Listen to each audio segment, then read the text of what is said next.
Today I'm going to talk about how to properly clean a PTAC unit. Some of the tools that will be required will be a cordless drill, 12-in-1 screwdriver, and a precision flathead. Also, another item to use will be a cart, so you can take the unit down to properly wash it. Now this particular PTAC has 4 screws. You have 2 on each side. You have 1 at the top and 1 at the bottom, and then you have 1 also on the left hand side. So after you take those screws off, you want to disconnect the power, and that's most likely at the bottom, just depending. You want to just locate it where your power supply is. Alright, I pulled out the PTAC sleeve, and as you can see, the sleeve itself is just a little dirty.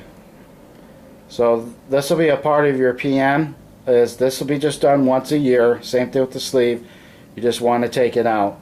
Now, a few things I've noticed after I had pulled the unit out that's not good for the unit is that the door on these PTACs right here, they have a fresh air door which allows outside air in.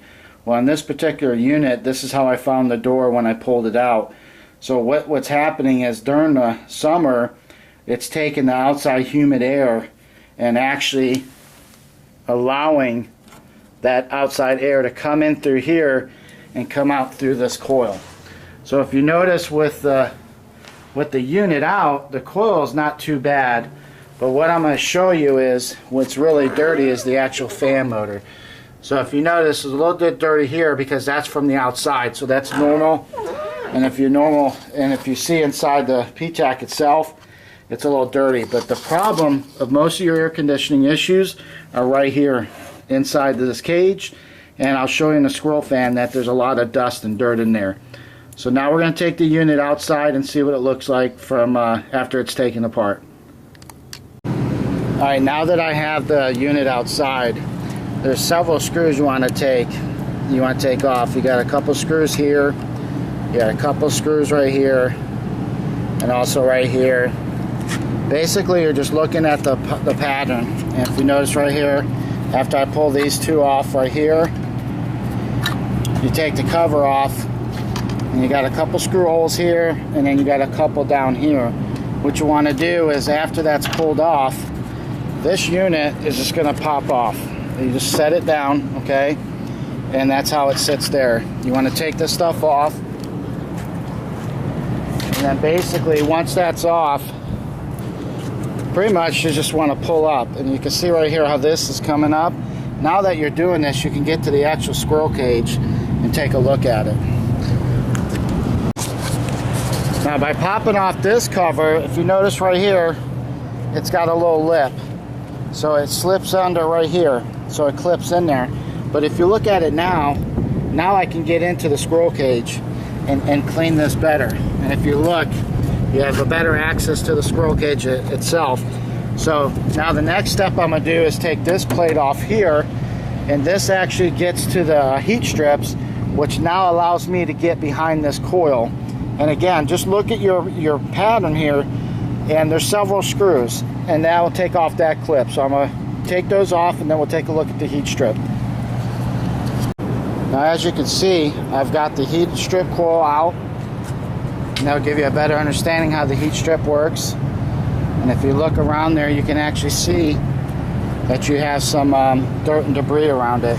If you look at the cover, you see how that's all dirty? That's all dust and dirt, needs to come off. And then if you look, you can see in the back of the coil how dirty it is. So even though the front coil looked good, but this shows you that that back coil is still dirty. So that gives you a good idea how it needs to be cleaned. Now if you notice, so you can see sunlight or daylight through that coil as I go up and down. But if you have that mold spores on there, that odor is going to stay there until it's completely gone. Okay, I've gone ahead and pulled out the heat strip, and if you notice, it almost looks like brand new. Got all the mold, the spores out. The next thing you're going to do now is cover the electronics, and then I'm gonna soak the coils. And as you can see, I just took a toothbrush and cleaned the fan motor, and it looks pretty good, but I'm going to clean it because the odor is still attached to that fan motor. So I'm going to put some coil cleaner on it and clean it, and you can see like here how dirty the coil is. So when I get done, this all should look pretty good. Now if you look, I'm going to clean the coils, and you can see how dirty they are by just taking it out. You see the debris. You see on the ground the little black debris coming out. That's just dust coming out of the unit. That's just dirt.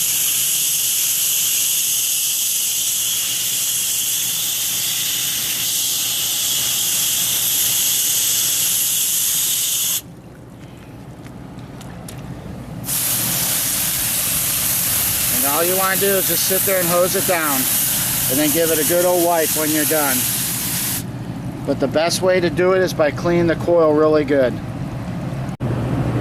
Alright, here I'm doing the back side of the condenser coil now.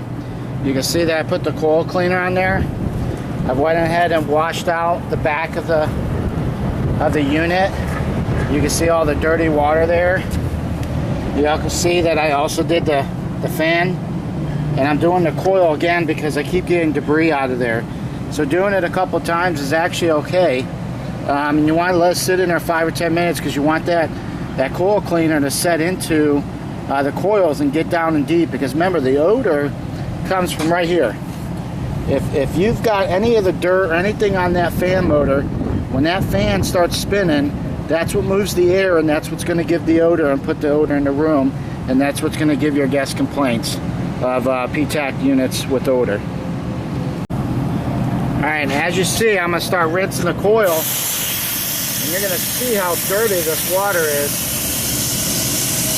and how black. It's very important that gets clean. And you can see how it's just dirt. But that stuff builds up. Right there, you can see all that dirt coming out. Right there, that's dirt in that coil, and it's not allowing the air to flow through. So very important that you're getting out, and all I'm doing right here is just hosing it down. With the unit all put back together now you just want to dry it out, and just now you're ready to go ahead and put into the sleeve and start the operation. But as you can tell, everything's put back, it's clean. Just got to close that door and we're good to go. And now you're going to see on the front coil, you'll see all the debris that'll come out of here.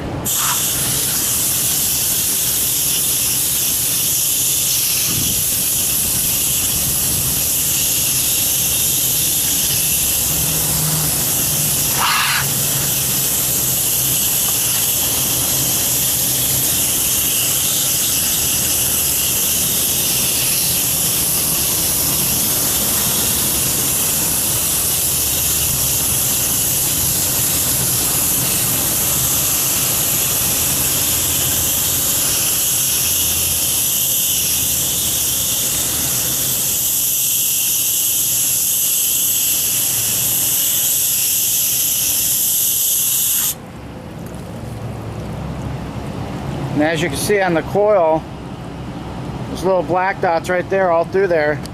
But that's inside that coil. That traps it. And as that coil gets dirty, it can't breathe properly. So you want to make sure you rinse the coil properly. With the unit all put back together now you just want to dry it out, and just now you're ready to go ahead and put into the sleeve and start the operation. But as you can tell, everything's put back, it's clean. Just got to close that door and we're good to go.